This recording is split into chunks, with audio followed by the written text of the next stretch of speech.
4 मिसरे और पढ़ूंगा और उसके बाद फिर मैं खतीब हिंदुस्तान बैनुल अक़वामी खतीब से गुजारिश करूंगा, लेकिन मैं 4 मिसरे पढ़ता हूं कि पहले तुम वक्त के माथे के लकीरों से मिलो। एक मर्तबा सुभान अल्लाह बोलिए।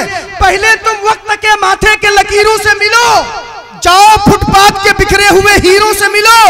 इशरते हुस्न में मसरूफ तो रहते हो, मगर वक्त मिल जाए तो इन जैसे फकीरों से मिलो। अब तो बोल दो मेरी जान। अब आपके बीच एक ऐसे खतीब को आपके समक्ष बुला रहा हूं कि जिन्हें जवान हो, बूढ़ा हो या मर्द हो, औरत हो, जिन्हें तमामों के दिलों पर हुक्मरानी करने का हुनर बहुत सलीके से आता है, तरीके से आता है, चाहे वो हिंदू हो, मुस्लिम हो, सिख हो, ईसाई हो, तमामों को समझाने का जो उसलूब और तरीका उनके पास है, वो आज के सिक्के राइजुल वक्त और खिताबत के मैदान के सुपरस्टार जनाब हजरत उल्लाम हजरत मौलाना अब्दुल्ला सालिम कमर साहब चतुर्वेदी के इसी गली में वो भूखा किसान रहता है। सुभान अल्लाह बोल दीजिए कि इसी गली में वो भूखा किसान रहता है। ये वो जमीन है जहां आसमान रहता है। हमें दुश्मनों की तादाद से मत डराओ, हमारे साथ भी बेटा जवान रहता है। सुभान अल्लाह। अस्सलामु अलैकुम वरहमतुल्लाहि वबरकातुहू। इन्नल हम्दलिल्लाहि नहमदुहु व नस्तईनुहु व नस्तगफिरुहु व नु'मिनु बिही व नतवक्कलु अलैहि व नऊज़ु बिल्लाहि मिन शुरूरि अनफुसिना व मिन सय्यिआति अमालिना मन यहदिहिल्लाहु फला मुज़िल्ल लहु व मन युज़लिलहु फला हादिय लहु व नशहदु अल्ला इलाहा इल्लल्लाहु वहदहु ला शरीका लहु व नशहदु अन्न सय्यदना व मौलाना मुहम्मदन अब्दुहु व रसूलुहु। अम्मा बादु फ़अऊज़ु बिल्लाहि मिनश शैतानिर रजीम। बिस्मिल्लाहिर रहमानिर रहीम। लक़द कान लकुम फ़ी रसूलिल्लाहि उस्वतुन हसना वक़ाल अल्लाहु तबारक व तआला फ़िल क़ुरआनिल मजीद हुवल्लज़ी अरसल रसूलहु बिल हुदा व दीनिल हक़्क़ लियुज़हिरहु अलद्दीनि कुल्लिहि व कफ़ा बिल्लाहि शहीदा। क़ाल अन्नबिय्यु सल्लल्लाहु अलैहि वसल्लम इन्नमा बुइस्तुम मुयस्सिरीन वलन तुबअसू मुअस्सिरीन। वक़ाल अन्नबिय्यु सल्लल्लाहु अलैहि वसल्लम मन रआ मिनकुम मुनकरन फल्युग़य्यिरहु बियदिही फ़इन लम यस्तति फ़बिलिसानिही फ़इन लम यस्तति फ़बिक़ल्बिही वज़ालिका ज़अफ़ुल ईमान। रवाहुल मुस्लिम औ कमा क़ाल अलैहिस्सलातु वस्सलाम। Praise be to Allah, peace and blessings on the Prophet of Allah subhanahu wa ta'ala, his descendants and all of his companions. We seek refuge in Allah from Satan the rejected and accursed, in the name of Allah, the most benevolent, the most compassionate, the most merciful. O my Lord, expand me my breast. Is my task for me, remove the impediment from my speech, so they may understand what I say. मात्रमान पित्रमान चार्यावान पुरुषो वैदः प्रशस्ता धार्मिकी विदिति यस्सामास्मगमः। धर्मक्षेत्रे कुरुक्षेत्रे समवेतायुत्सवः मामका पांडवाश्चैक्यं कुर्वत् संजयः। कुतस्तु वा कुश्मलिदं विस्मे समुपस्थितम् अनार्यजुष्टं कीर्तिकर्मजुनः। ओम शन्नो वरुणः शन्नो मित्रा शन्नो भवत्वर्यमा शन्ना ब्रह्मा बृहस्पति। नमो ब्रह्मणे नमस्ते वायो तमेव प्रत्यक्षं ब्रह्मासि। ओम शांति ओम शांति ओम शांति। जनाब सदर जलसा हज़रात उलमाए किराम,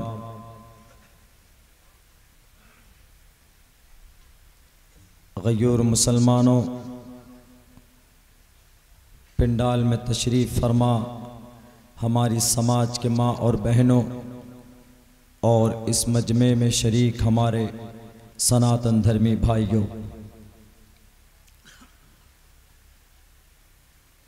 अपनी आदत के मुताबिक आज आप लोगों के सामने मैं बात नहीं कर पाऊंगा।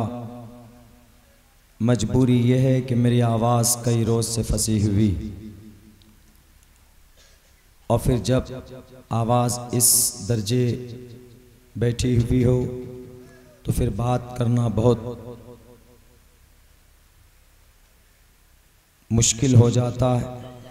अगर यकीन ना हो तो स्टेज पर बैठे हुए हमारे बहुत ही पुराने मुशफिक और मुरब्बी हज़रत मुफ्ती अब्दुल गफ़ूर साहब से आप पूछ लें, वो जानते हैं। ये वो शख्स हैं आपके इलाके के, आपके दियार के, कि जिन्होंने झारखंड की सरज़मीन पर हमारा सबसे पहला प्रोग्राम हज़रत वाला ने कराया था। देखकर मुझे बड़ी खुशी हुई। इनके साथ साथ आपके इस जलसे में बहुत ही मोतबर उलमाए किराम मदऊ और बहुत दूर से तशरीफ़ लाए हुए, आज मैंने उनको एक नया नाम दिया है। हमारे दोस्त, हमारे बड़े भाई नकीब हिंदुस्तान लोग बोलते हैं, हमने कहा कि नकीब हिंदुस्तान मत कहिए। हिंदुस्तान एक साधारण नाम है, असल भारत का नाम जो कानूनी नाम है, जो कॉन्स्टिट्यूशनली संवैधानिक नाम है हमारे मुल्क का, वो भारत और इंडिया, ये दो नाम। तो हमने कहा कि नकीब भारत हमारे बड़े भाई नौमान सादिक साहब जाते हैं प्रोग्राम में, इनके साथ प्रोग्राम कई जगह हुआ है। अल्लाह इन तमाम लोगों को अपनी जगह पर बड़े इस्तिकामत के साथ रहने की तौफीक दे और इसी तरीके से दीन की खिदमत के लिए इन लोगों को कबूल व मंजूर फरमाए। मेरे भाइयों, नौजवान साथियों और हिंदू भाइयों, दुनिया का एक निज़ाम रहा है, जब जब जालिम आता है तो उस जालिम के ख़ात्मे के लिए ईश्वर अल्लाह अपने अपने एतबार से उस ज़माने के उस जालिम को मिटाने के लिए वो अवतार को भेजते हैं, वो दूध को भेजते। श्रीमद् भगवत गीता का एक श्लोक, एक मंत्र है जिसमें वाज़े लफ्ज़ों में इस तरफ ये बात कही गई है, यूँ कहा, यदा यदा ही धर्मस्य ग्लानिर्भवति भारता अभ्युत्थानम धर्मस्य तदात्मानम सुरजामहम। इसका मतलब ये है कि जब जब धर्म की हानि होती है, धर्म की हानि होती है, यानी धर्म रुस्वा होता है, धर्म को मिटाने की बात की जाती है, धर्म की अच्छाई के ख़ात्मे की बात की जाती है, तो उस वक्त ईश्वर इस धरती पर किसी न किसी शक्ल में आता है और फिर उस बुराई का ख़ात्मा करके उसी शक्ल में इस ज़मीन से वो वापस जाता है। आज इस धरती पर धर्म को ख़त्म करने की और धर्म निरपेक्ष भारत बनाने की लोग कोशिश कर रहे हैं, और ख़ुसूसन एक तबके को टारगेट किया जाता है और वो तबका मुसलमानों का है। माइनॉरिटीज़, मुस्लिम कम्युनिटी, हमारे भारत के इन मुसलमानों को टारगेट किया गया। मस्जिद को, नमाज को, टोपी को, दाढ़ी को मुद्दा बनाकर ख़त्म करने की, जेनोसाइड की पूरी तैयारी की जा रही। जो लोग इस तरह की सोच रखते हैं उन्हें पता होना चाहिए कि मज़हब इस्लाम या कोई और धर्म इतनी आसानी से नहीं मिटता। मज़हब इस्लाम तो बिल्कुल नहीं, क्योंकि इस धर्म का मुहाफ़िज़ हम बताना चाहते हैं हिंदू भाइयों से कि हमारे हिंदू भाइयों, इस मज़हब का एक भी हुक्म, इस मज़हब का एक भी ऑर्डर, इस मज़हब का एक भी तरीक़े अमल आप उठा कर देख लीजिए और आप ये कहिए कि मौलाना अब्दुल्ला हमें इस्लाम मज़हब इस्लाम के इस फ़ैल से मैं मुत्तफ़िक़ नहीं हूँ, मैं इत्तिफ़ाक़ नहीं रखता, क्योंकि इस मज़हब में ये दिक्कत ये परेशानी है। इंशाअल्लाह मैं उसको समझाने की कोशिश करूँगा। मेरे हिंदू भाइयों, मेरे समाज के, विश्व हिंदू परिषद के नौजवानों और मेरे भारत के आरएसएस के साथियों, आपके दिमाग में अगर इस्लाम के तई नफ़रत की बात की गई है तो हम तो आपसे यूँ कहेंगे कि आइए इस्लाम के अहकामात को, इस्लाम के अफ़ाल को पढ़िए और जानिए। अगर आपको लगे कि मौलाना इस्लाम में ये गलत है, नहीं होना चाहिए, बेसिकली ज़ाहिरी एतबार से नहीं, हम ज़ाहिरी इस्लाम को, उसके ऑर्डर को देखते हैं, उसके बाद हम फ़ौरन किसी नतीजे पर पहुंचकर उसके ऊपर जजमेंट दे देते हैं कि इस्लाम का ये फ़ैल गलत। मिसाल के तौर पर जैसे हक़ विरासत का मामला है, यानी बेटे को 2 हिस्सा इस्लाम में दिया जाता है, बेटी को 1 हिस्सा दिया जाता। हम पर किसी ने एतराज़ किया और यूँ कहा कि मौलाना आपका इस्लाम तो यहीं पर गलत है कि बेटे को 2 हिस्सा और बेटी को 1 हिस्सा। It's not Insaf, it's not justice, ये इंसाफ ही नहीं, इसलिए इस्लाम गलत। हमने कहा कि आपने कुरान के इस हिस्से को समझा नहीं है, कुरान के इस ऑर्डर को आपने ढंग से रिसर्च नहीं किया। हमने कहा आइए आपको बताते हैं, बेटा है उसको 2 हिस्सा दिया गया, क्यों? क्योंकि उसकी जिम्मेदारी डबल है। बेटा है वो शौहर बनेगा और जब शौहर बनता है तो शौहर के ऊपर जिम्मेदारी पूरी दुनिया की आती है कि नहीं आती। बीमार पड़ेगा तो हॉस्पिटल कौन दौड़ेगा? बेटा दौड़ेगा।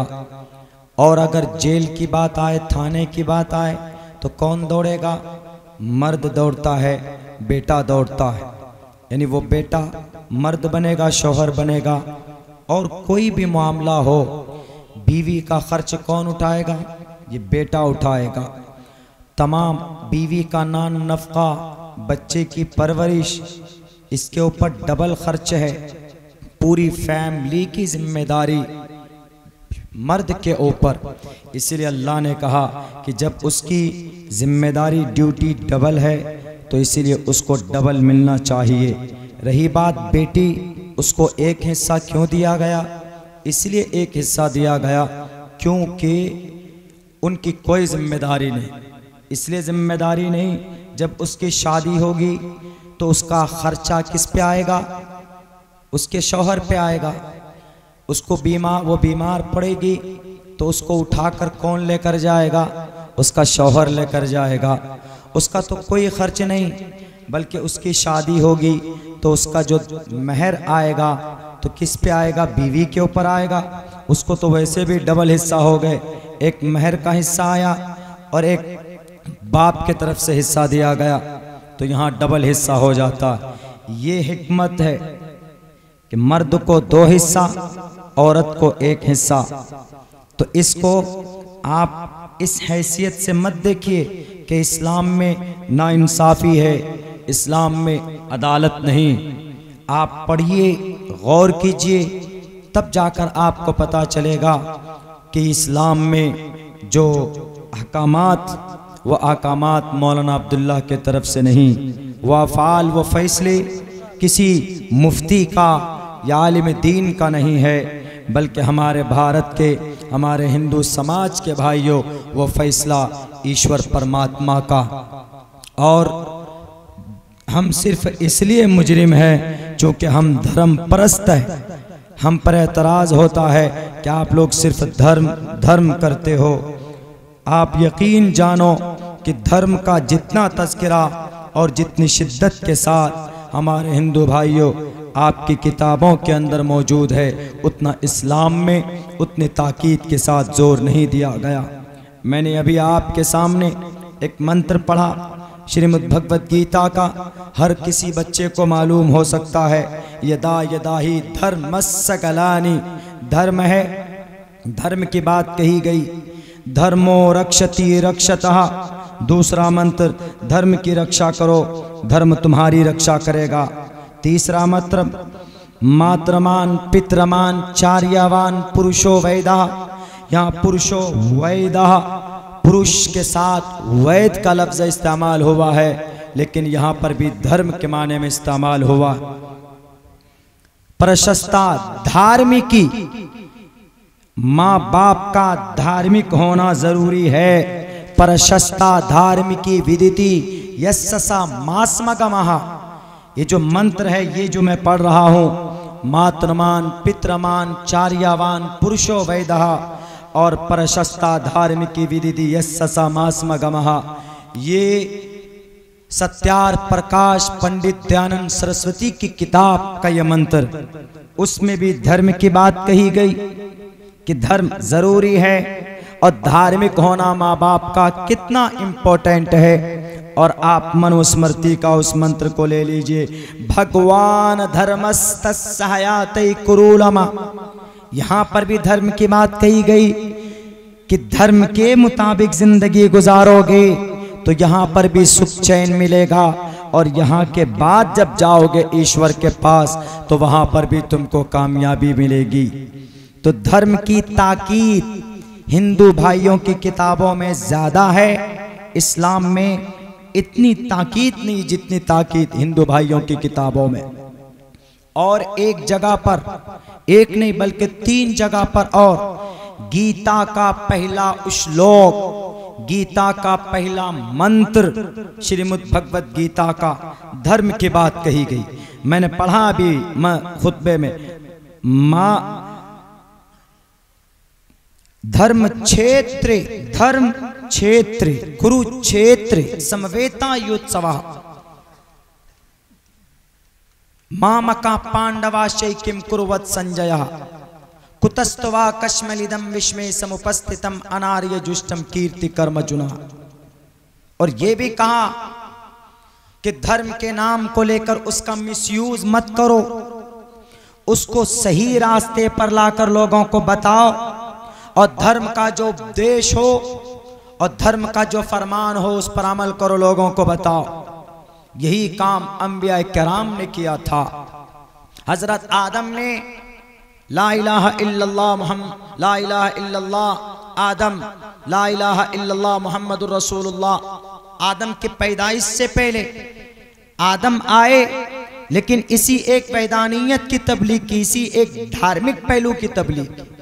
नूह आए, इसी एक धार्मिक पहलू की तबलीग की। इब्राहिम आए, दाऊद आए, सुलेमान आए, यूसुफ आए, ईसा आए, सब के सब ने इसी धार्मिक पहलू को सामने रखा, क्योंकि धर्म इंपॉर्टेंट है। विदाउट धर्म, विदाउट मजहब, यू कान वॉकिंग द ट्रूथली, आप सीधे रास्ते पर सही तरीके पर नहीं चल सकते। आप अगर हिंदू हैं तो आपको मनुस्मृति को मानना पड़ेगा। क्यों? आपकी वो फिक़े की किताब। मुसलमान है तो कुरान को मानना पड़ेगा, शरीयत को माननी पड़ेगी। क्यों? क्योंकि उसके बीच में वो धार्मिक। इसलिए आज की तारीख में अगर मुसलमान इतनी शिद्दत के साथ अपने धर्म के साथ चिपका हुआ है तो उसका वो बुनियादी मकसद है। एतराज न किया जाए कि मुसलमान क्यों अजान, क्यों मस्जिद, क्यों नमाज की बात करता। वो अल्लाह की तरफ से फरमान है, वमा खलक़तुल जिन्न वल इंसा इल्ला लियअबुदून, हमने जमीन पर भेजा है तुमको अपनी इबादत के लिए। इसीलिए खुदा के वास्ते मुसलमानों को टारगेट ना बनाया जाए। अल्लाह के वास्ते मुसलमान अपने धर्म पर अगर अमल करते हैं तो उसको मुजरिम ना करार दिया जाए, उसको दहशतगर्द ना कहा जाए कि नहीं मुसलमान कुरान पर अमल करता है, शरीयत पर अमल करता है। कुरान से इसलिए ना हमारे हिंदू भाइयों, आपके कुछ लोगों को, आपको नहीं कुछ लोगों को नफरत है कि कुरान में आयत जिहाद है। कुरान में आयत जिहाद की शुरुआत तो सूरह अनफाल में ज्यादा है। जो 10वें और 9वें पारे में आता है। लेकिन आयत जिहाद को छोड़िए, कुरान को वो 10वें चैप्टर में आप गीता पढ़ लीजिए। गीता का पहला श्लोक और पहला मंत्र जो जिहाद से शुरू हुआ, धर्म क्षेत्रे कुरुक्षेत्र, धर्म क्षेत्रे कुरुक्षेत्रे समवेतायुत्सवः मामका पांडवाश्चै किम कुर्वत संजयः। ए संजीव बताओ मुझे, कौन कह रहा है? धृतराष्ट्र कह रहा है। किसको? संजीव को। संजीव कौन? मीडिया वाला। संजीव मीडिया वाला उस वक्त का। उस वक्त धृतराष्ट्र जिसके पुत्र महाभारत के मैदान में थे, उन्होंने कहा कि संजीव मुझे बताओ कि महाभारत में कैसी जंग हो रही, कौन किसको मार रहा है, कौन किसको पटखनी दे रहा है। I want to look at everything, मैं सब कुछ देखना चाहता हूं, because I am father of them, मैं सबका गुरु हूं, बाप हूं, मैं सबको देखना चाहता हूं। तो ईश्वर की तरफ से जो वरदान था संजीव को, संजीव ने कहा कि आप बैठिए महाआत्मा जी, आप बैठिए महापुरुष जी, मैं आपको दिखाता हूं। तो उन्होंने पूरा नजारा दिखाया और कहा कि सर अभी ये हो रहा है। अभी अर्जुन जी तीर धनुष लेकर बैठ गए, तब जाकर अर्जुन कृष्ण जी आते हैं और आकर कहता है कि अर्जुन तुम क्यों बैठे हो, तुमने क्यों फैसला बदल दिया, क्यों मुकाबला क्यों नहीं कर रहे? कुतस्तवा कश्मलिदम विश्वे समुपस्थितम अनार्य जुष्टम कीर्ति कर्म जुनाह। जंग की बात है कि नहीं, जिहाद की बात है कि नहीं, महाभारत में जो युद्ध हुआ था उसकी बात है कि नहीं। गीता का पहला श्लोक, पहला मंत्र, वसुदेव सुतम देवम कंसचाणूरमर्दनम देवकी परमानंदम कृष्णम वंदे जगत गुरु महा। ये शुरुआत के अंदर बिस्मिल्लाह के जगह पर ओम नमो शिवा के जगह पर ये मंत्र लाया गया गीता में। लेकिन उसके बाद फौरन ये सारे 5-6 श्लोक लाए गए जिसके अंदर जिहाद की बात कही गई। गीता का पहला मंत्र जिहाद पर, गीता का दूसरा मंत्र लड़ाई पर, तीसरा मंत्र श्री कृष्ण जी का तकरीर अर्जुन को उभारने पर। बताइए, इससे ये पता चलता है कि कभी कभी कौम के सामने दुनिया के ऊपर राक्षसों से मुकाबला करना इंपॉर्टेंट और जरूरी होता।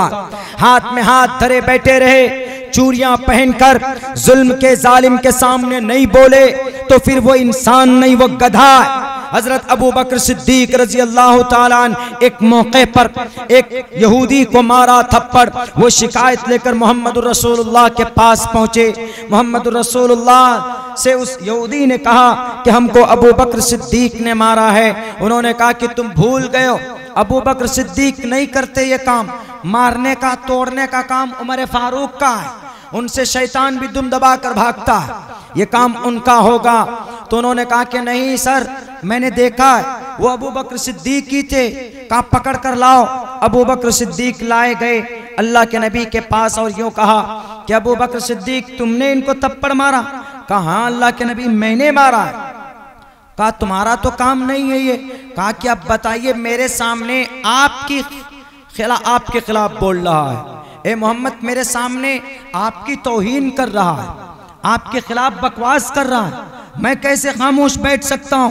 तब अल्लाह के नबी ने उस वक्त कहा कि गुस्से के वक्त में गुस्सा आना ये इंसान की दलील है, गुस्से के वक्त में गुस्सा ना आना ये गधे की दलील।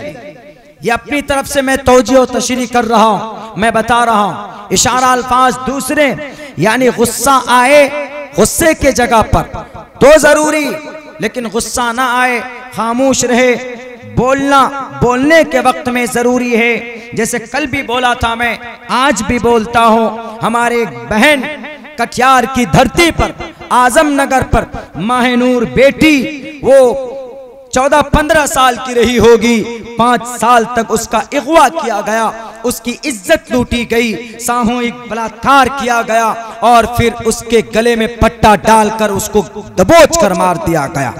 आज तक जालिम फिर रहे हैं, आज तक जालिम अय्याशी कर रहे हैं। वहां के एडमिनिस्ट्रेशन सिस्टम क्या कर रही? आपके पास नियंत्रण, आपके पास यंत्र है, आपके पास आलात, आप उनको पकड़ सकते हैं, आप उन मुजरिमीन को कैफर किरदार तक पहुंचा सकते हैं। लेकिन मैं जानता हूं आपके मुंह में नोटों की गड्डियां ठोक दी गई होगी। आपने देखा होगा कि गांधी जी की तस्वीर वाली नोट की गड्डियां मेरे पास, ये सबसे बेहतर। और आप उस बेटी को इंसाफ नहीं दिलाओगे तो याद रखो तुम जिम्मेदार हो। कुल्लुकुम राइन व कुल्लुकुम मसऊलुन अन रइयतिही, तुम जिम्मेदार हो इस धरती पर, तुमसे पूछेगा। इस धरती का एक पंचायत का जिम्मेदार कौन? मुखिया होता है। अगर पंचायत में कोई घटना घटेगा तो कानूनी एतबार से भी मुखिया जिम्मेदार है। अगर पंचायत में हिंदू हो कि मुसलमान हो, एक हिंदू बेटी की इज्जत लूटी जाती है या मुस्लिम बेटी की इज्जत लूटी जाती है तो उसका जिम्मेदार कौन? एक मुखिया, एक सरपंच, एक समिति। वार्ड के अंदर गड़बड़ी होती है तो उसका जिम्मेदार कौन? वार्ड सदस्य। अगर आज पंचायत में कोई गड़बड़ी होती तो उसका जिम्मेदार कौन? जिला परिषद है। अगर पूरे विधानसभा में जिम्मेदारी गड़बड़ी होती है तो उसका जिम्मेदार कौन? एमएलए। और पूरे लोकसभा में अगर गड़बड़ी होती है तो उसका जिम्मेदार कौन? मेंबर ऑफ पार्लियामेंट, जिन्हें हम एमपी बोलते हैं। पूरे स्टेट में गड़बड़ी होती है तो उसका जिम्मेदार कौन? एक सीएम। पूरे मुल्क में अगर गड़बड़ी होती है तो उसका जिम्मेदार कौन? एक पीएम। और एशिया महाद्वीप के अंदर अगर गड़बड़ी होती है तो उसका जिम्मेदार कौन? यूनाइटेड नेशन है। यह मकाम और मर्तबा दिया गया है, इन सब की जिम्मेदारी इनके ऊपर। मेरे भाइयों, बहुत जोर लग रहा है बोलने पे, लेकिन एक दर्द है जिसको हमें बोलना पड़ता है। तो धर्म की अच्छाई का जब हनन होता है तो ऐसी सूरत में ईश्वर अल्लाह किसी को भेजते। लेकिन 1450 साल पहले जब ये धर्म की हानि होने लगी, बहुत ज्यादा बच्चियों का अपहरण, बच्चियों को किडनैप करना, बच्चियों को जिंदा दफन कर देना, शराब पीकर नौजवान सड़कों पर पड़े रहते थे। ऐसी सूरत में उस वक्त के सबसे बड़े अवतार जिन्हें जगत गुरु कहा गया, उनको भेजता है अल्लाह, और उनके जरिए से फिर इस धरती की दोबारा रचना की जाती। एक खूबसूरत निजाम दुनिया के अंदर निकलकर अल्लाह तबारक व तआला निकालता है। वो जरिया कौन? वो प्रॉफेट मोहम्मद रसूलुल्लाह सल्लल्लाहु अलैहि वसल्लम। उनकी जीवनी को लेकर लोगों के बीच में एतराज़ात हो सकते, मैं मान सकता हूँ, लेकिन मोहम्मद रसूलुल्लाह सल्लल्लाहु अलैहि वसल्लम बड़े रहीम और करीम और रहमतुल लिल आलमीन। उनकी जीवनी पढ़ें हिंदू भाई, आप भी पढ़िए। आपके मनुस्मृति के अंदर इसी आखिरी अंतिम महर्षि अंतिम संदेष्टा का कई जगह पर इनके स्वरूप का मनन किया गया, इनकी अच्छाई का तज़किरा किया गया। इसीलिए किसी उग्र तंजीम की बातों में बहकर नहीं, बल्कि अपनी धार्मिक किताबों के आदेश के अनुसार आप खुद पढ़ कर देखिएगा, इंशाअल्लाह कहीं पर भी आपको ऐसा नहीं लगेगा कि मुसलमान जालिम है या मुसलमान अपनी इतने धार्मिक क्यों। मुसलमान धार्मिक हैं तो ये ईश्वर का संदेश है। और जो इल्जामात कुरान पर, महाभारत जरूरी था, रावण का विनाश जरूरी था। पूरे रामायण में क्या कहानी? राम, हनुमान, रावण, यही 3 इशू है, टॉपिक। महाभारत में क्या? कौरव, पांडु, कृष्ण, अर्जुन, यही गीता की शुरुआत ही जंग से। वहां पर एतराज होना चाहिए कि नहीं? अगर मुसलमानों के कुरान में सूरह फातिहा में जंग की बात की जाती तो हमारे बहुत सारे हिंदू भाई उछलते कि देखो सूरह फातिहा में जंग है। सबसे ज्यादा ये मीडिया वाले दिखाते कट कर करके, ये देखो कुरान में, ये देखो सूरह फातिहा में, ये देखो सूरह बकरा की शुरू में जंग है, ये देखो लड़ाई है। ये किताब कैसे रोल मॉडल बन सकती है? इस किताब का मुकाबला दुनिया की कोई किताब नहीं कर सकती गुरु। क्यों? रामचरितमानस में भी हमारे कुछ न कुछ तब्दीली हिंदू भाई।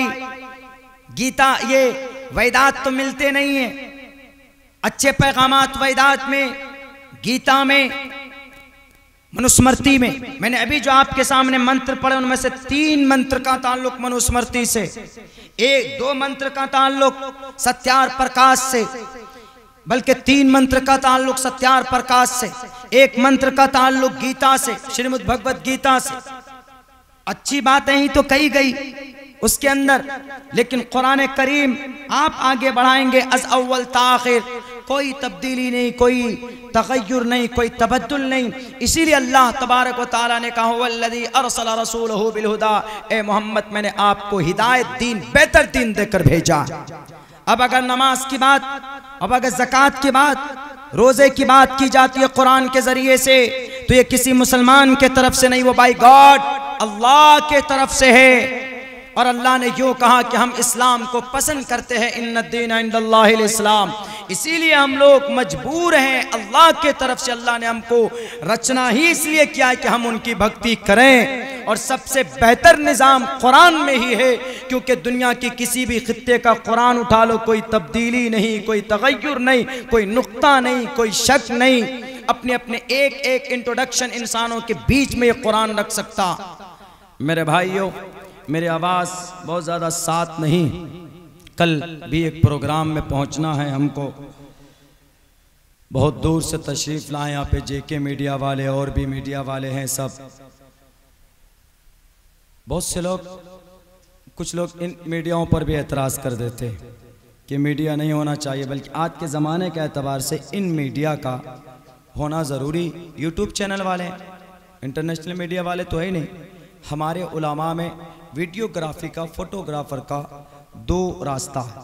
हमारे कुछ उलामा इसके कायल हैं जवाज़ के, कुछ उलामा इसके कायल नहीं। लेकिन आज ज़माने के एतबार से मेरी जहाँ तक सोच है वो ये है कि हर प्रोग्राम का वीडियोस कवर होना चाहिए। क्यों? वीडियो आपने नहीं बनाया, कल चलकर IB वाला, इंटेलिजेंस वाला आके ये कहेगा कि मौलाना कौन सी आतंकवाद की बात हुई, यहाँ पे आतंकवाद को ट्रेनिंग देने की बात की गई। धर्मो रक्षति सत्यमेव जयते की जगह शस्त्र में विजयते की बात कही गई। जैसे बोले थे ना एक गुरुजी, वो अभी शायद जेल के हवाखार है, शस्त्र में विजयते। तो अगर जो कुछ बोलेंगे तो वो कवर होगा। अगर किसी को गलत फहमी होगी कि नहीं जनाब, लक्ष्मीपुर में जलसा में मुफ्ती अब्दुल गफूर ने अब लोगों को जिहाद के ऊपर उभारा है, मौलाना अब्दुल्ला ने कानून को गाली दी, सरकार को गाली दी। सरकार को गाली दे सकते, कानून को नहीं दे सकते। कानून को गलत कहा है, संविधान को गलत कहा, गलत हिस्ट्री बयान की है, तो हम कहेंगे कि जनाब आप चिंता मत कीजिए, आइए हमारे पास मीडिया वाले हैं, बेचारे यूट्यूब वाले, उन्होंने बहुत मेहनत मशक्क़त करके पूरे प्रोग्राम को कवर किया, वो देख लीजिए खोल के, पूरा दिखाया जा सकता। तो आज के ज़माने में सिक्योरिटी के पर्पस से, अपनी हिफाजत के पर्पस से ये बनाया जा सकता है। तो आज आपके इस प्रोग्राम में अल्हम्दुलिल्लाह बहुत दूर से लोग आए, धार्मिक बातें हुई। एक ज़रूरी बात मुझे ये करनी है, मैं माजरत चाह रहा हूँ, मैंने माजरत भी की थी सुबह कि मैं बोल नहीं पाऊँगा, मेरी आवाज़ नहीं खुल पा रही है। वो ये कि मदरसे के ताल्लुक़ से, मदरसे की अहमियत। देखिए हम लोग निकले हैं कहाँ से, किसी यूनिवर्सिटी से पढ़कर नहीं आए, बाद में गए बेंगलोर 2 साल एक यूनिवर्सिटी में, बाद में गए, लेकिन उससे पहले मौलाना बने, उससे पहले कहाँ गए, छोटे मदरसे में गए, मदरसे से थोड़े बड़े मदरसे में गए, उसके बाद फिर और बड़े मदरसे में गए, तब जाकर लास्ट फाइनली डिग्री हमने मदरसे की कहाँ से हासिल की, दारुल देवबंद। अल्हम्दुलिल्लाह सन 2011 के अंदर हमारी फरागत दारुल देवबंद, जब वहाँ पहुँचे दोनों जगह पर दाखिला हुआ, वहाँ से फिर तो इन मदरसों का बाकी रहना ज़रूरी है हमारी शरीयत की बका के लिए। अगर हमारी शरीयत को बाकी रहना है, हम चाहते हैं कि कुरान अपनी शान के साथ, शरीयत अपनी शान के साथ बाकी रहे, तो मदरसों का वजूद ज़रूरी है। अगर मदरसा खत तो शरीयत खत, शरीयत खत, इस्लाम आपके उस ज़मीन से, पूरी दुनिया से तो नहीं, उस ज़मीन से, उस जगह से इस्लाम ख़त्म हो जाएगा। आप तारीख़ पढ़ लीजिए बुखारा, तारीख़ पढ़ लीजिए समरकंद, तारीख़ पढ़ लीजिए स्पेन की, तारीख़ पढ़ लीजिए हस्पानिया की, तारीख़ पढ़ लीजिए चेचेनिया की, बोस्निया की। आप इन जगह की तारीख पढ़ लीजिए, मदारिस ख़त्म कर दिए गए, शरीयत वहाँ पर नहीं है, वहाँ पर सच्चे मुसलमान आपको नहीं मिलेंगे। वो लोग नमाज नहीं पढ़ते, सिर्फ सिगरेट पीते हैं और जनाब चिकन मटन खाते हैं और कहते हैं कि I am a complete Muslim. Complete Muslim वो नहीं जो नमाज ना पढ़े, नमाज के बगैर कोई कंप्लीट मुस्लिम नहीं। दूसरा अहम फरीजा इस्लाम में नमाज,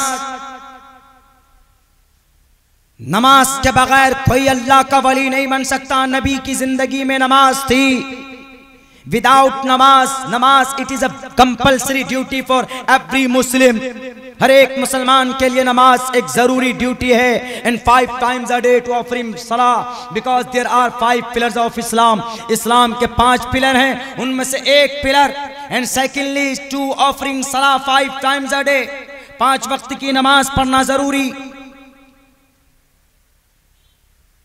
इसीलिए शरीयत को अगर बाकी रहना है तो इन मदरसों का वजूद जरूरी। और इन मदरसों को चलाने के लिए किन की जरूरत पड़ती? मुखिया जी लोग ना मदरसा नहीं चला पाएंगे, मेंबर साहब नहीं चला पाएंगे, सरपंच लोग नहीं चला पाएंगे।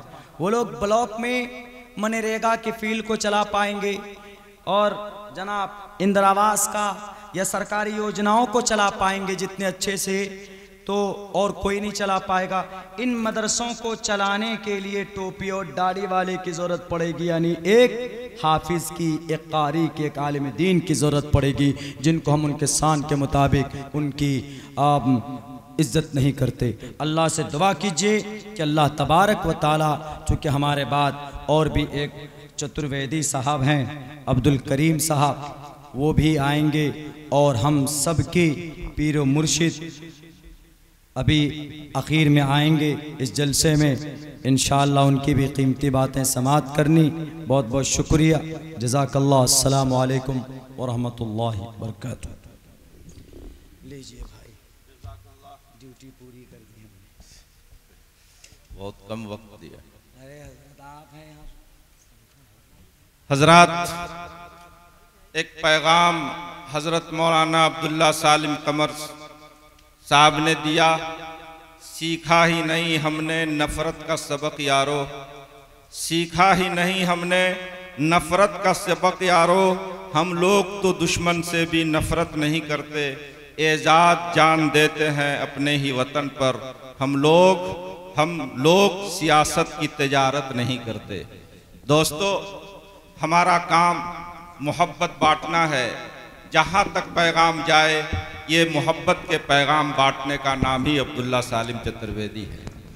और ये बात याद रखिए, हम किसी भी नज़रिए को बहुत अच्छे अंदाज से जानते हैं, परखने की कोशिश करते हैं। कहा है किसी ने कि ब्राह्मण इसलिए बुत पर जल चढ़ाते हैं, ब्राह्मण इसलिए बुत पर जल चढ़ाते हैं कि बुत भी बावजू होकर खुदा का नाम लेते हैं। तो दोस्तों, ये चीज़ें अगर नज़रिए के तहत हम देखें तो नफ़रत का पैगाम हर जगह जाता है, हर जगह पहुंचना चाहिए।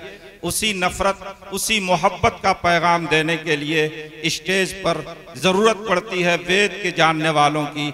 उसी मोहब्बत का पैगाम देने के लिए ज़रूरत पड़ती है चतुर्वेदियों की। अल्हम्दुलिल्लाह